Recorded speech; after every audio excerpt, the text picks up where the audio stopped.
because the NFL draft is rigged against me and it is an absolute shit show. 1,000 times. The league done him wrong. The NFL just got caught red-handed manipulating draft outcomes, and the evidence is about to destroy everything you thought you knew about fair competition. Shedeur Sanders, a quarterback with a 74.1% completion rate, mysteriously dropped 130-plus spots while his family gathered proof of what might be the biggest conspiracy in sports history. If you got a team that's looking for a reason not to trust you, he has a lot more work to do to prove to the NFL that he's worth more money. The exact moment the Sanders family decided to wage war against the most powerful league in America with a $100 million lawsuit that could bring down the entire system. League tried to teach him and his father a lesson. But that's just the beginning of this nightmare.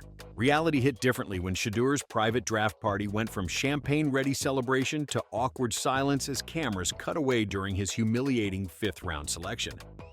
The Browns did finally take him 50 picks after the Browns had already taken Dylan Gabriel, who also happens to be a quarterback. I mean, seriously, when was the last time you saw a quarterback with legitimate first-round talent get completely ignored by every single franchise for over 140 picks? The math doesn't add up. And apparently, neither does the Sanders family's patience with what they're calling organized sabotage. But I broke all the TVs at my house. I'm not going to allow them to embarrass me like this, so I'm withdrawing myself from this rigged draft. And then the leaked documents surfaced. Sources close to the Sanders camp have leaked some absolutely wild information about internal NFL communications that allegedly show owners expressing concerns about media circus and brand baggage, rather than focusing on actual football talent. Think about this for a second. We've got a kid who broke multiple school records, transformed 2 different college programs, and put up better stats than the #1 overall pick. Yet somehow he's toxic enough that $32 billion franchises coordinated to avoid him? That's either the most impressive case of groupthink in sports history or something much more sinister. Way to go, league. You did it. You punished him. Here's where it gets absolutely insane. Whispers turned into roars when private investigators working with the Sanders legal team supposedly obtained communications showing direct back-channel conversations between ownership groups actively discouraging each other from drafting Shedeur. I'm talking about alleged evidence of owners literally telling each other to stay away unless it was absolutely necessary. If that's not textbook collusion, then I don't know what is. And trust me, federal courts take this stuff pretty seriously when there's a paper trail involved. A couple teams that I won't allow him to play for. Whoa. But the real trigger was what happened next.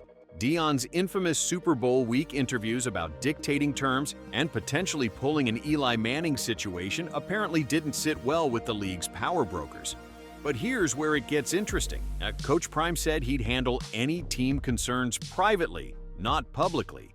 Yet somehow his son still got blackballed harder than a backup quarterback asking for starter money.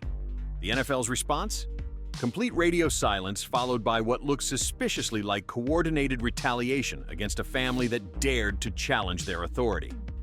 Opened up by saying all the right things about his disgusting plummet.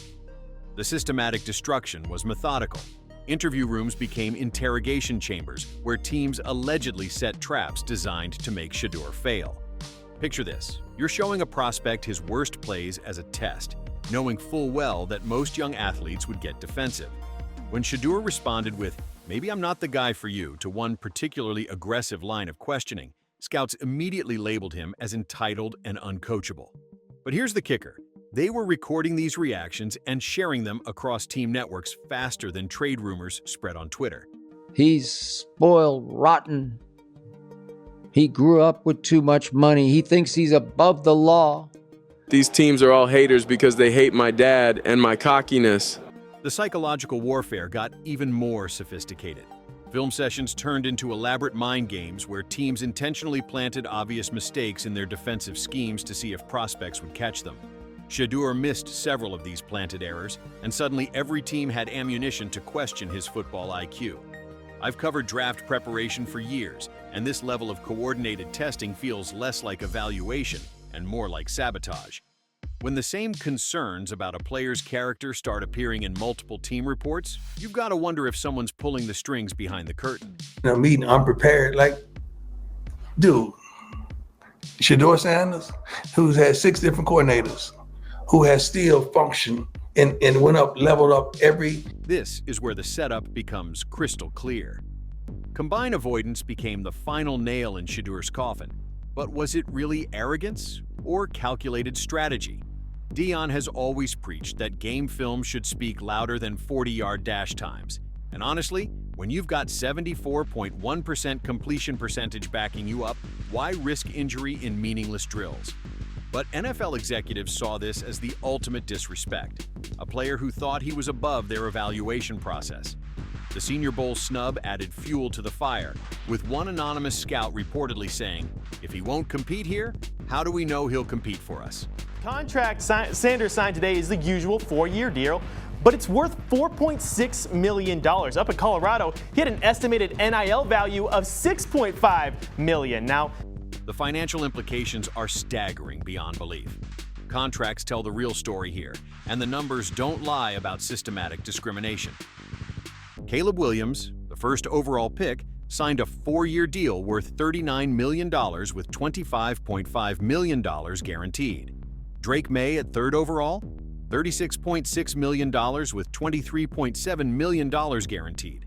Meanwhile, Shedeur's 5th-round contract with Cleveland barely scratches $4.6 million total, with minimal guarantees. We're talking about a $30+ million swing in immediate earnings, and that doesn't even factor in endorsement opportunities that come with being a franchise face versus a developmental prospect. now those deals don't just go away. Once he sticks around, once he leaves college, those individual partnerships will stick around. But the money trail reveals something even more disturbing. Endorsements and marketing deals evaporated overnight as Shedeur's draft stock plummeted, costing him potentially tens of millions in off-field income. Nike, Adidas, and other major brands had reportedly shown interest when he was projected as a top 10 pick. But those conversations went dead silent after the Combine interviews leaked. The Sanders brand, built over decades by Deion's Hall of Fame career and media presence, took a massive hit as questions about the family's difficult reputation spread through corporate boardrooms. Sponsors don't want controversy, and somehow Shedeur became controversial without doing anything controversial. Tyler-born Shedeur Sanders finally put the pen to paper and signed a rookie contract with the Cleveland Browns today. The only problem is, it's cheaper than the money he was making up in Colorado. Now let's talk about the real damage. Money talks, and the numbers here are absolutely staggering. Top 10 picks in 2025 are getting around $35 million over 4 years with massive guarantees, while Shedeur signed with Cleveland for a measly $4.6 million with minimal protection. That's roughly a $30 million difference in immediate earnings. And we haven't even touched on endorsement deals, franchise quarterback money, or long-term career earnings that come with being drafted where your talent suggests you should go. How can you not be cocky when you're as good as me, though? The character assassination campaign was just getting started. Anonymous scouts started trashing his character to national media outlets right after these alleged interview disasters. And the Sanders legal team believes those leaks were deliberate hit jobs designed to poison his draft value. Before this story explodes everywhere else, you need to know this. Subscribe to our channel now, because when this lawsuit drops, everyone's going to be scrambling to understand what really happened, and you'll already be ahead of the game. And here's the most suspicious part of all. Cleveland ended up getting what might be the steal of the century by grabbing a first-round talent in the 5th round, saving themselves approximately $50 million in the process. The threats started immediately. Executives are reportedly furious about the potential lawsuit, with one unnamed AFC official quoted as saying, "If they sue, they're done. He'll never get another snap." He will find his way on the field, and there's no doubt about it. There's nothing that they can do to hold him off the field. This could destroy the NFL as we know it. Federal courts don't mess around when it comes to antitrust violations and collusion cases, especially when there's potential evidence of communications between competitors designed to manipulate market outcomes.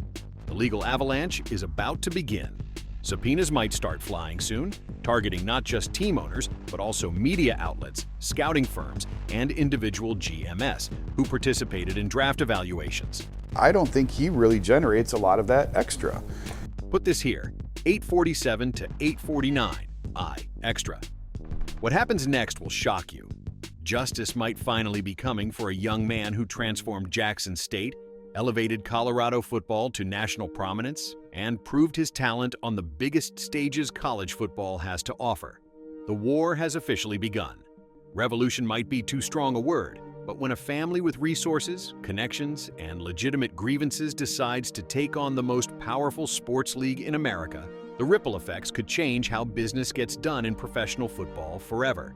Because he has a lot more work to do to prove to the NFL that he's worth more money. And here's what it all means. Ultimately, we're about to find out if the NFL's shield can protect them from federal scrutiny when there's potential evidence of systematic discrimination against players who dare to challenge their authority. Shedeur Sanders was supposed to be celebrating a multi-million-dollar contract as a top 10 pick.